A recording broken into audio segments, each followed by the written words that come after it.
Hi, this is Bill. What I'm about to discuss is requirements management with dimensions RM. This is part 3 of the video series, and what I'm about to discuss is complete traceability and impact analysis.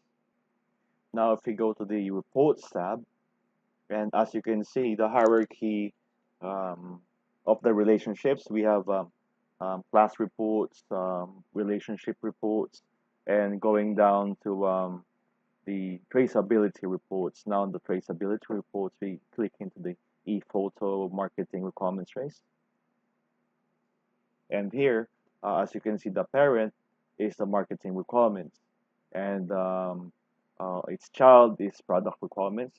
And as you can see, on requirement ID marketing shows 01, he has a child element or a product requirement, which is a product requirement, and it has its unique ID. So these gaps, which you're actually seeing, so we have actually a work to do. So for a marketing requirement, we would need to provide a product requirement. So let's drill in and show you how it works. Now, upon drilling in, we could see standard attributes, custom attributes, system attributes. So all of these attributes are actually customizable, and this actually works as forms, and we can create baselines once we create our requirement. And from here, our requirement ID is uniquely generated every time I create one.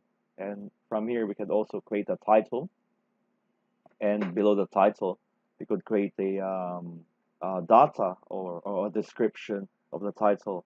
So if we scroll down further, we have complete history of the changes and who actually created or modified the document itself. So let's do a slight change. Let's say this is change, and let's replace it. Now, as you can see, um, my name is actually added to the bottom. And if we go up to the system attributes, and we have an object ID of 89 and an object ID of 4. So it means we have 4 versions already of this document. And since each requirement document is unique in each way, and it's a independent also on its own way, so it has its own link, and it can be reused accordingly. I'm going to show you that later on my series. Now, if we go to the pedigree and click the link, we can see the different versions and its relationship. And we can also click inside and be able to view the the previous version as you want to. Now, if we cancel this one, we can also compare the differences. Now, if we go up to the links and go to browser links, we can actually see all the dependencies of the requirement itself.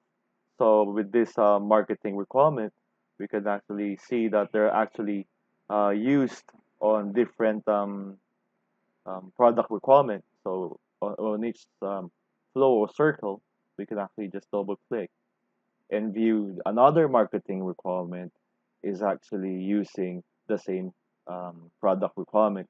So what does it mean for us? So what we're trying to see here is being able to reuse components or objects that we created. And imagine if we actually created a book of requirement, and it has 20 chapters, and 4 chapters of that can be reused to another requirements management or another requirement, business requirement or functional requirement. We do not need to create them again. And having that at hand, we're saving a lot of time and effort, and it will be an increase in productivity. So let's scroll back and navigate to the document itself.